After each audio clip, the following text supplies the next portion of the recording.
All right. Welcome back, everybody. I'm here with Ben from BitBoy Crypto. Ben, let me ask you this. The weekend is coming to an end. We're at the after party. What did you think of this event that Tron put upon us? Well, obviously it was a little disappointing that the press conference or the lunch didn't happen, between Justin Sun and Warren Buffett. But if I didn't have that expectation going into this, it's been really fun and we've had a really good time. And when I come to events like this, it's really to connect with other influencers and creators and members of teams, and I've done all that. So in my opinion, it's been a real fun time. And the fact that we got to eat Warren Buffett's duck was pretty good, Truth. And I just want to back you up. The people were great at this event. Let me ask you this. Has your opinion of Tron changed after this weekend? No, I mean, I've been a fan of Tron for a while. I've kind of liked what they're doing. I like their dApps. I think the blockchain they run is pretty good. Obviously, the negatives of Tron is, well, the pros and the negatives, the pros and the cons are really the same. It's just the guerrilla marketing. And they do very intense marketing, and that leads to a lot of publicity, but it also leads to a lot of problems for them, where it seems like sometimes they kind of can't stay out of their own way. And this is just another one of those events where the lunch got postponed, and it kind of seems like that's the same thing that happened. So, but overall, I was impressed with a lot of the transparency from the PR team that we got to talk to. I got a lot of answers to questions. I asked some hard questions. Like what? Well, I said, okay, does Justin Sun really have kidney stones? And they said yes. And I said, okay. You didn't press him, though. Well, no, I did. I said, okay, even though he has kidney stones, is that the only issue that led to the postponement of the lunch? And he said, I didn't say that. So was this Cliff? Cliff, right, yeah. Cliff's the man. Cliff, I love Cliff. So, I mean, really the in-between-the-lines thing there is, obviously there's a lot of the pressure that Justin is getting from China. I've asked if that's real. They said it's real. So he's getting a lot of pressure from China, and that also had to do with the postponement of the lunch. I mean, he didn't specifically say those words, but that was the implication. And that's what I was looking for them to be honest about it, because we all know Justin Sun's a really hard worker, and it's hard to see, as painful as kidney stones would be, that he wouldn't push through that for this lunch. So there's other forces in play, but the kind of unfortunate thing about all the pressure from China is it's a communist-controlled country, it's not a good government, it's a bad actor, and yet people in crypto will use that kind of almost on the behalf of the Chinese government to say, see, told you Tron's a scam. Even though Justin Sun's getting pressure for promoting Tron and promoting himself, that doesn't have anything to do with the project. It's really cultural, and it's another layer to that, which we also kind of talked about a little bit today, is, and people don't think about this right now, there's a huge trade war going on between the US government and China.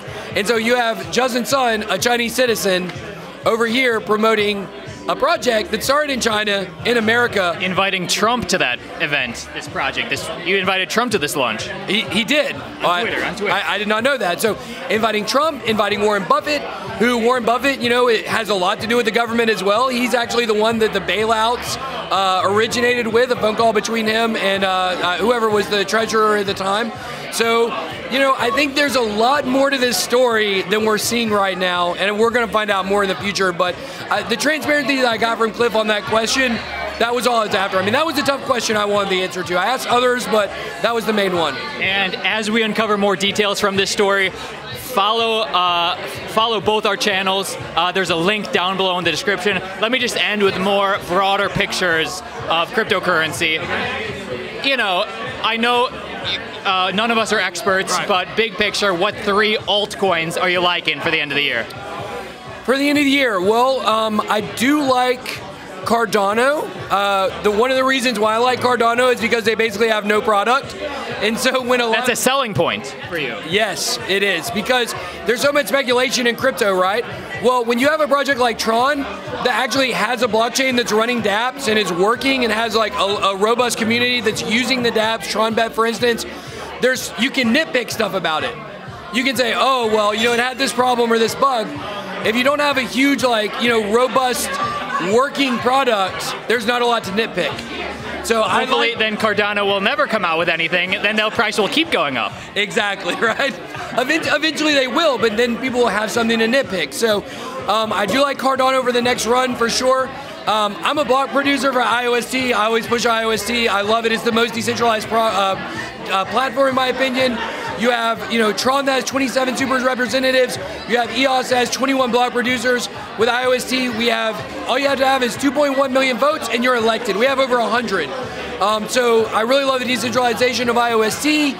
And then beyond that, I mean, there's a lot of different altcoins I would kind of keep my eye on, but obviously Litecoin is one that's been performing well. I think it's been performing much better than many of the other altcoins. After the halving, though, who knows what'll happen? Probably a dump, maybe? Maybe, but, traditionally, like with Bitcoin, we've seen it go up before, and then once the halving happens, it goes up a little more, and then it kind of drops back down. So, it's just really hard to say, but Litecoin has a lot of it's got a really good community, obviously, and while Bitcoin is a store of value, people use it as currency, Litecoin is probably the number 2 that people are using, in my opinion. If you go back to the bull run when all the networks were clogged up, people were using Litecoin because it was faster than Bitcoin for sending transactions and things like that. So I think there's a lot to like about Litecoin. And then I know you said 3, but obviously there are others that have done really well. Give me one. I would say obviously Binance Coin. Binance Coin and Chainlink, I snuck it in.